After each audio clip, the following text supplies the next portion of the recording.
ये पहली बार था जब चार्ली डोरिस यांग से आमने सामने मिला था, और जैसे ही उसने उसे देखा, एक पल के लिए उसकी नजरें ठहर गईं।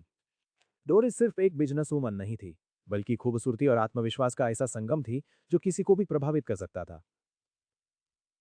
उसकी मौजूदगी में एक अजीब सी गरिमा थी, जैसे वो इस दुनिया की नहीं, किसी और स्तर की हो। करीब 27-28 साल की उम्र, पतली लेकिन आकर्षक काया, तेज नयनक्श और एक परिपक्वता से भरा हुआ व्यक्तित्व। उसके हर हावभाव में एक ऐसा आत्मविश्वास था जो उसे भीड़ से अलग बनाता था। चार्ली ने मन ही मन स्वीकार किया, ये महिला असाधारण है। दोनों आमने सामने बैठे। चार्ली ने बिना समय गंवाए अपनी बात शुरू की, मैं अक्सर ऑफिस नहीं आऊंगा, इसलिए कंपनी की जिम्मेदारी तुम्हें नहीं संभालनी होगी, और सबसे जरूरी बात, मेरी पहचान किसी को नहीं पता चलनी चाहिए। उसकी आवाज शांत थी, लेकिन उसके शब्दों में आदेश की ताकत साफ झलक रही थी। डोरिस पहले से जानती थी कि उसके सामने बैठा इंसान कोई साधारण नहीं है, वो वेड परिवार से था। एक ऐसा नाम जिसके सामने बड़ी से बड़ी कंपनी भी छोटी लगती थी। इमिग्रेंट यूरोप उनके लिए बस एक छोटा हिस्सा था, इसलिए उसका खुद मैनेजमेंट में ना ना बिल्कुल सामान्य था। वो तुरंत उठी और झुककर बोली, जी मिस्टर वेड, आप निश्चिंत रहें, आप जो भी आदेश देंगे मैं उसे पूरी जिम्मेदारी से निभाऊंगी। उसकी आवाज में सम्मान भी था और दृढ़ता भी। Nabi Peppa Iko Igra Enderat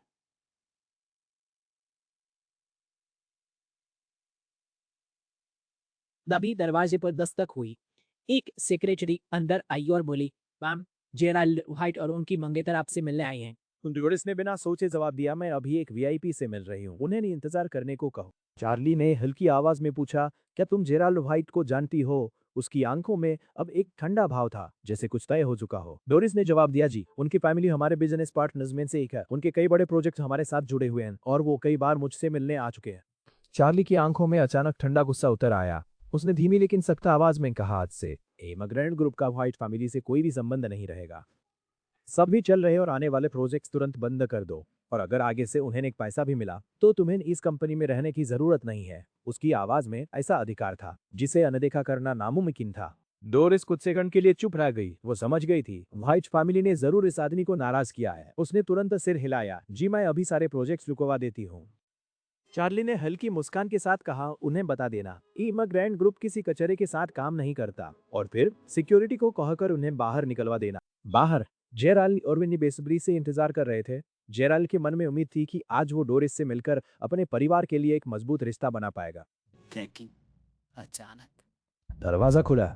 secretary कुछ गार्ड्स के साथ बाहर आई। माहौल अचानक ठंडा हो गया, जैसे कुछ गलत होने वाला हो। जेराल्ड ने पूछा, क्या हम अब अंदर जा सकते हैं? लेकिन जवाब सुनकर उसकी दुनिया हिल गई। इमिग्रेंट ग्रुप अब आप जैसे कचरे के साथ काम नहीं करेगा। सभी प्रोजेक्ट्स खत्म किए जा रहे हैं। चेरालन के चेहरे का रंग उड़ गया।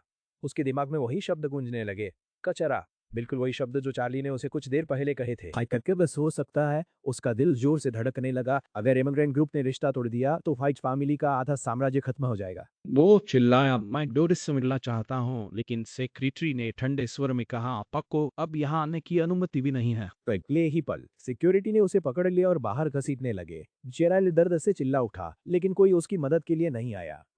उसी वक्त उसका फोन बजा।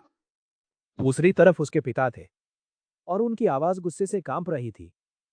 तूने क्या किया? एमग्राइम ने सारे प्रोजेक्ट खत्म कर दिया। जेराल के हाथ कांपने लगे। वो समझ नहीं पा रहा था कि आखिर उसने ऐसा क्या किया, लेकिन एक चेहरा बार बार उसके दिमाग में आ रहा था, चार्ली का। उसने विंडी से पूछा, क्या ये सब उस निकम्मे की वजह से हुआ? लेकिन विंडी ने तुरंत मना कर दिया, वो तो कुछ भी नहीं है। लेकिन सच कुछ और था, और वो सच अब धीरे धीरे सामने आने वाला था। कुछ ही घंटों में ये खबर पूरे शहर में फैल गई। व्हाइट फैमिली जो कभी शिखर पर थी अब गिर चुकी थी। और अंदर डोरिस के ऑफिस में चार्ली शांत बैठा था। उसने जो किया वो सिर्फ शुरुआत थी। उसने डेफिस की तरफ देखा और कहा, आज से तुम्हारी सैलरी दोगुनी है। उसकी आवाज में संतोष था, जैसे उसने किसी को सही इनाम दिया हो। फिर उसने दो आदेश दे बहला, नए मालिक की घोषणा होगी, लेकिन पहचाना छुपी भयगो। और दूसरा, $2 बिलियन का नया प्रोजेक्ट शुरू होगा। पूरा शहर अब उस प्रोजेक्ट के पीछे भागेगा, और चार्ली जानता था ये मौका वो क्लेयर के लिए इस्तेमाल करेगा। अब खेल शुरू हो चुका था। और इस बार चार्ली सिर्फ खिलाड़ी नहीं था, वो इस खेल का असली मालिक था।